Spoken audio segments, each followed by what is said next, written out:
So good evening, everybody. And it's around almost 10 p.m. over here. So I'll say good evening. And thank you, Refractive Alliance, for having me to give a small talk over here. I am just a very small pebble in the feet of very large giants who has been so such big names in turning the world in refractive surgery. And I'm also very happy that Matt Oliver is here because he was the one who was my phaco trainer, many years ago. But unfortunately, I'm not in Tilganga anymore. I am with another laser unit. It's called the Matrix Eye Center. But Tilganga, we still have two eye surgeons who we've trained, and I'm doing exactly what I was doing in Tilganga. So for the past 3 years, I am in a center called the Matrix Eye Center. Today, these are my financial interests. I'm a consultant to Carl Zeiss Meditech, and I do a little bit of work for Schwind, not now, but mainly for Zeiss. And my objectives today, more than my objectives and what I have to say and my thoughts, I think I have more questions. I have more questions to all the refractive surgeons here. I have questions to people who are not refractive surgeons here. I have questions to my mentor, Dan, probably to God and to everybody in this whole world. Sometimes I think I'm doing very well because everybody tells me I'm doing well. Sometimes I think, oh, I'm not doing even a bit at all, So my objective today, refractive surgery, this is something I want to tell everybody. Even though we are so many refractive surgeons, sometimes it is so hard for every refractive surgeon to believe that refractive surgery is the main treatment for refractive error and not glasses and contact lenses. So I'll try and make everybody believe that refractive surgery is the main treatment for refractive error. Then I want to talk a little bit on what low cost, high volume, a little bit of revenue generation, and also cross subsidization and helping other projects in your same institute. And the challenges and how to overcome. I think every surgeon have their own challenges. And me, let's take a scenario over here. So when I ask a question, is a laser eye surgery or cosmetic surgery? Most of the people will say, yes, it is a cosmetic surgery. Sometimes, say about 10 years back, everybody said, no, it is not for the general public. It is for the rich and it's a cosmetic surgery. But for now, it is no, it is not. And how? So let's go to Nepal. Nepal is one of the poorest countries in the world. And to think of it, sometimes it is one of the most ridiculous reasons to be blind by not affording a pair of glasses, or life activities being hampered, professional activities being hampered, being not able to do your day-to-day work activity, just being not able to afford a proper pair of glasses. So refractive surgery unit started in Tilganga in the year 2012 by Professor Dan Reinstein, and he trained me there 2012 January. The unit is still running because we've trained another 2 surgeons. And I, in Matrix Eye Center, I do exactly what I was doing in Tilganga, and probably a little bit more differently. So right now in Nepal, there are 4 centers. There are 4 laser units. There are 2 in the capital in Kathmandu. One is my center, one is Tilganga, and there are 2 centers in the eastern part of Nepal. So these 2 centers in Kathmandu, we have been supported by the laser surgery. Because of our relationships, this have been supported by companies. But the 2 centers in the east are where the people have bought the lasers. And you see the difference, what happens. So let me just start. Now look at this. You see a picture over here. You see a guy lying down with crutches. And you see a person, he is also wearing a pair of glasses. So for me, what I see is I see 2 pair of crutches over here. Let's go for it. A person with a -6, for an example, He's as lame as the person with crutches, because if I ask him to go to the bathroom without his crutches, he will not be able to go. But then again, if you give him his crutches and you tell him to go to the bathroom without his glasses, he will still not be able to go. So a pair of glass becomes his crutches. So this is something I want everyone to believe, that a pair of glasses can really pull you down, pull anybody down. And this is something I want all our refractive surgeons to believe. Unless we believe this, we will never say laser eye surgery is the first line of treatment and glasses are. And again, now wearing glasses -2 or -10 is the same thing. You have to wear them. You cannot go out without wearing a -2 glass, and you still cannot go without a -10 glass. It's the same thing. You still have to wear them. The pain of wearing these glasses are always there. Most of the people in Nepal are born poor. They are born as farmers. They are born as daily wage workers, cooks in small restaurants. They're born as climbers, porters, rickshaw pullers, many of them joining the army, the Indian army, the Nepal army, the British army, and so many similar work.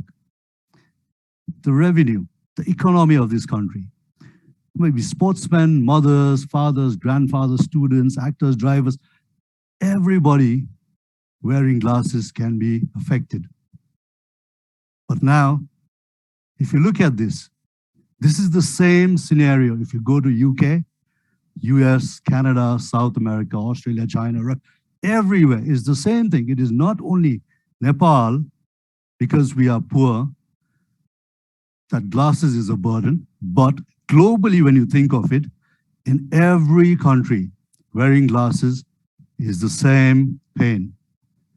Economically, these people will help to boost the economy of this country in a developing world, but also it can hamper the economy of a developed world. Glasses can really pull things down, even in developed worlds. So when you think of it, now, when you have to think, when you want to think of the world where everyone can see perfectly without glasses. As Professor Einstein said it earlier, in India and Nepal, marriages can be canceled because of glasses. It's a genetic disease. Brides can be rejected because of a pair of glasses, because their children will have glasses, something like that. So this is such a ridiculous things that happen in India and Nepal. So are glasses the permanent solution? No, they are not. The laser eye surgery is. Yes, let's make us believe that laser eye surgery is the first line of treatment. Phakic IOLs are, clear lens exchange maybe. Is there anything online, people who don't qualify? Probably refractive index change. Something else might be coming up. There might be laser companies thinking more and more, I don't know what. But are we thinking in the line of giving more treatment, making more people free of glasses in this wide world?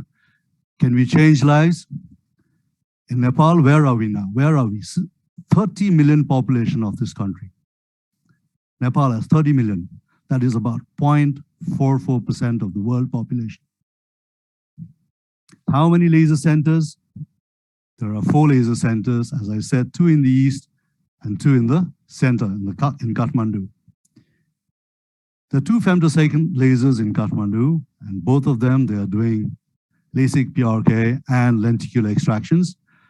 But the laser centers outside Kathmandu, which have been bought by private organizations, they are with microkeratomes, and they're doing LASIK and PRK. Okay? The number of surgeries that we do, we are doing about 1,000 surgeries in Kathmandu. So about 500 in my center, 500 in Tilganga, but they're about doing 100 or 200 surgeries in eastern Nepal. So do you think we're doing good for my center and for Tilganga? Yes, we're doing very well. But when you look at a country, when you look at Nepal, we are not doing very well. The numbers are very, very low. For a population of 30 million, and you're doing 1,100 to 1,200 surgeries in 1 year, is not at all adequate. Why? Do you think it is literacy? If you look at the literacy rate, 67% of the people are literate. 78% of the men are. They know how to read and write. They know how to use the internet. They can Google out. They can see doctors and everything. They can find out what is the best surgery to do. Capita income, 900 US dollars per year. That's very, very low. Tourism and remittance were the main source of income. But for the past 2 years, it has been zero. But let me tell you, during the COVID time, the number of surgeries I did was the highest. Can you imagine? People would sneak in every day. I would do 3 surgeries every day in my clinic. They just sneak out. So money and literacy, I don't think, could be. Every place has a role over there. I don't think it was playing a big role. We are charging 700, less than 700 US dollars per smile or smart side, or even less for LASIK and PRK. And again, you know, the poverty, it is there. People are still bargaining with us. They want to sell off their buffaloes. They want to sell off their cows. So they want to sell off the gold rings or something just to get that extra $100 to get. They need the son to go into the army. They need the son to get a job. They need their daughters to get married, you know. So $100 could affect. But how much? Not too much, a little bit. The real factor, the volume that has not been able to rise is the fear factor. As Nathan, you mentioned, fear factor, the fear of the general population being scared that something will go wrong and we will not be able to fix it. The fear that you're touching a normal eye and you're going to go blind. The few surgeons, there are 4 surgeons in Nepal, and if this guy cannot manage it, the person is going to go blind. And who has been creating this? In my country, I'll tell you. It is our own colleagues, like cataract surgeons who are not doing refractive surgery, retina surgeons, cornea surgeons, optometrists. A cataract surgeon will tell his laser patient, don't do refractive surgery, because afterwards, when you have to do your cataract, your intraocular lens power is going to be erroneous, and you'll land up with big glasses in future. Don't do cataract surgery. When I was doing retina, Dr. Guy, you mentioned I was in retina, I used to tell patients, don't do refractive surgery, because at one point of a time, you might get a retinal detachment. And when I put a lens on your cornea and I start doing refractive, your flap is going to fly out and you're going to be blind forever. This is what I used to tell my patients till I did mine. A cornea or cornea specialist who is not doing refractive surgery is going to tell the patient, don't do refractive surgery because you are going to get keratoconus, you're going to get dryness for the rest of your life.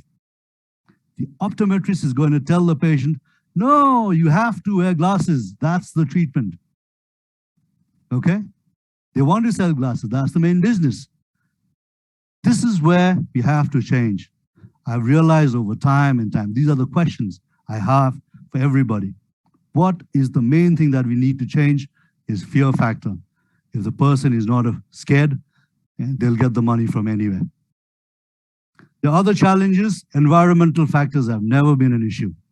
Nathan, I think we're very high, we're 1,200 meters, but I've never had issues with suctions, with overcorrection, undercorrection, nothing. Over time, you know, smile was like, zoom, such an easy thing.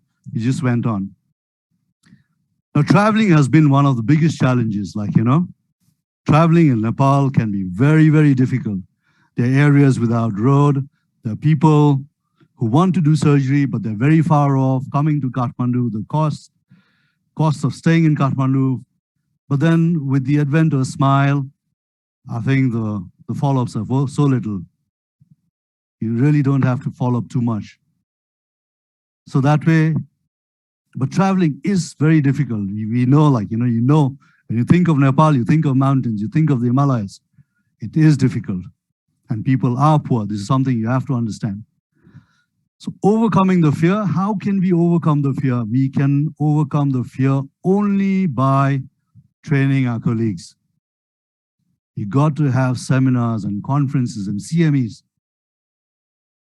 and get all our ophthalmologists and tell them that refractive surgery is the main treatment for refractive error. It is safe, it is easy, and it is a one-time job.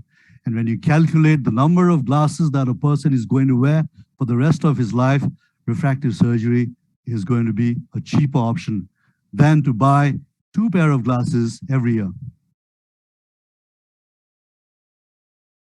Now, cost recovery. This is the biggest issue, setting up a laser unit. Do you think I could have afforded a laser unit in my center? No. I would have never been able to afford lasers at the cost of $700 for 2-eye smile if I had not been supported by so many other factors. The laser companies, surgeons, the Refractive Alliance, everybody. This is my question. As I said, I have questions. This is a question, how can we go down? Are there organizations who are willing to work with me? Most of the organizations will not work with me. They will not work with me when I tell them, let's start with a project where laser eye surgery is going to be the main project. But everybody will be ready to say, okay, let's start distributing glasses for free. Let's start doing cataract surgery for free. This is the thing. But then if you, big organizations, big names like big surgeons, it's very difficult for them to change the concept that refractive surgery is the main treatment. So Matrika Eye Foundation, this is besides my laser surgery. So Matrika Eye Foundation is a small charity hospital that is supported by Dan Reinstein.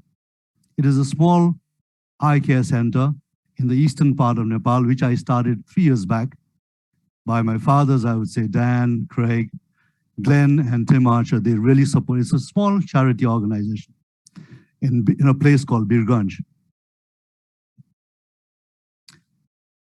I would say London Vision Clinic directly supported that because they gave us the phaco machine and they gave us the microscope, they gave us furniture, and it's a center, they set it up. And indirectly, again, you see, it has been supported by the lasers. In Kathmandu, we do laser surgery, even though it is very, very low cost. We still manage to generate some revenue and then push it into the foundation. In the past 3 years, we have done 8,000 free, I think yesterday it was 9,000 free cataract surgeries done for poor people in a very small place in Birganj. So Professor Reinstein just put in a phaco unit. He helped us to build this charity center. And for the past 6 months, this center is self-sufficient. This center does not have a laser unit. But we, from Kathmandu, we managed to support this center. In 3 years, we have done 9,000 free surgeries. And it is a self-sufficient center for the past 6 months. Now the question is again, can I do 8,000 laser eye surgeries in the next 3 years? These are the challenges. Now, since everybody wants laser eye surgery to be the first line of treatment.